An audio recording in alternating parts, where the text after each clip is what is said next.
ओम श्री साईराम मु श्री कृष्णचंद्र शतपथी। प्रिय दर्शक बंधु मो चैनल को आपण मान स्वागत जनाऊँगी। प्रिय दर्शक बंधु आज जाना 2025 मसीह धनुराशि व्यक्ति चाकरी व्यवसाय शरीर और प्रेम संपर्क किपरि हेबो ओ प्रतिकार विषय जानिबा। धनुराशि अधिपति होउछन्ती बृहस्पति देव।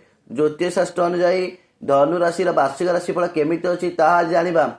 धनुराशि व्यक्ति 2025 मसीह चाकरी और व्यवसाय किपरि हेबो। धनुराशि व्यक्ति 2025 मसीह आपणकर चाकरी व्यवसाय क्यारियर पर ए वर्ष आपणकर शुभ उन्नति हेबो। धनुराशि व्यक्ति माने परिश्रम निष्ठा आधार में बड़ सफलता हासिल करेंगे और क्यारियर उन्नति सहित प्रमोशन जोग रही।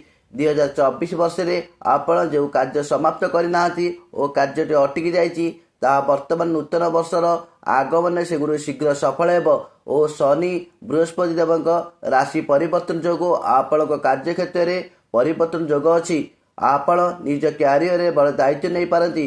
क्यारियर दृष्टि आपण सफल पाइबे। जो माने सरकार चाकरी अच्छा से 2025 मसीह बृहस्पति देव सप्तम घर को गमनागमन जोगु और राहु केतु ग्रह तृतीय नवम घर को गमनागमन जोगु ए वर्ष आप चाकरी क्षेत्र में उन्नति करेंगे और उच्च पदाधिकारी प्रशंसा मिल। धनुराशि व्यक्ति 2025 मसीह आर्थिक स्थिति किपरि हेब। धनुराशि व्यक्ति आर्थिक दृष्टि आपणकर गुरुत्वपूर्ण परिवर्तन देखा मिल। 2025 वर्ष आरंभ में आपको किसी आर्थिक समस्या दे गति करने को पड़ पारे किंतु मार्च मास 2025 मसीह शनि ग्रह मीन राशि गोचर कर आर्थिक स्थिति सुधार आरंभ कर। मे मास पर बृहस्पति देव एकादश घर को दृष्टि पड़ू आपण धन वृद्धि पाइब और संचय कर सफल हे। आपणकर पैतृक संपत्ति आप लाभवान हे। धनुराशि व्यक्ति 2025 मसीह पारिवारिक जीवन किपरि हेब। धनुराशि व्यक्ति पारिवारिक दृष्टिकोण वर्ष आरंभ अनुकूल नुहे। चतुर्थ घरे राहु आपण परिवार में किसी प्रतिकूल परिस्थिति सृष्टि करती। आपण परिवार में कि माँ किसी मतांतर हो पारे। वर्ष मध्य भाग में सप्तम घरे बृहस्पति देव गमनागमन हेतु आपण जीवन साथी सहित आपणकर संपर्क मधुर हेब। जो मानकर विवाह संबंधी किसी असुविधा थाए से मैंने 2025 मसीहा मध्य भाग में विवाह करें। मार्च मास 29 तारीख पर शनि ग्रह आपण चतुर्थ घर को प्रभावित कर। तेणु मार्च मासरू मे मास पर्यंत कार्य करंतु और कौन सी क्षेत्र में विवाद सृष्टि करंतु नहीं।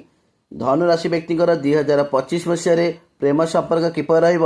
2025 मसीह धनुराशि व्यक्ति प्रेम संपर्क बहुत भल हेब नहीं। शनि ग्रह गमनागमन पर प्रेम संपर्क उन्नति आसब। यही वर्ष आपण प्रेम संपर्क में किसी विवाद लगिपारे। आपण प्रेम निष्पत्ति परिवार निष्पत्ति सहमत हेब नहीं। मे मास पर आपणकर साथी सहित किसी द्वंद्व लगिपारे। तेणु आपण साथी सहित सुसंपर्क स्थापन करंतु। धनुराशि व्यक्ति 2025 मसीह स्वास्थ्य किपर रहिब। 2025 मसीह धनुराशि व्यक्ति स्वास्थ्य दृष्टिकोण मध्यम धरण रहिब। आपणकर ए वर्ष मुंडबिंधा गंठी जंत्रण पेट जंत्रण देखा दे पारे। यही वर्ष तुम स्वास्थ्य प्रति विशेष जत्न नियंतु और नियमित व्यायाम करंतु। चलित वर्ष शनिदेव गमनागमन जोगु धनुराशि व्यक्ति विशेष किसी पदक्षेप नेबाकू पड़िबो। प्रत्येक गुरुवार दिन भगवान विष्णु मंदिर को जाई हलदिया फूल किसी फल निज नाम गोत्र कही पूजा करंतु और सर्वदा मुंडरे हलदी मिशा चंदन लगातु। गाई मानक गम हो किसी घास खाइबा दिंतु और वृद्ध ब्राह्मण व्यक्ति मानक किसी खाइबा दिंतु और दान दिंतु। जय जगन्नाथ।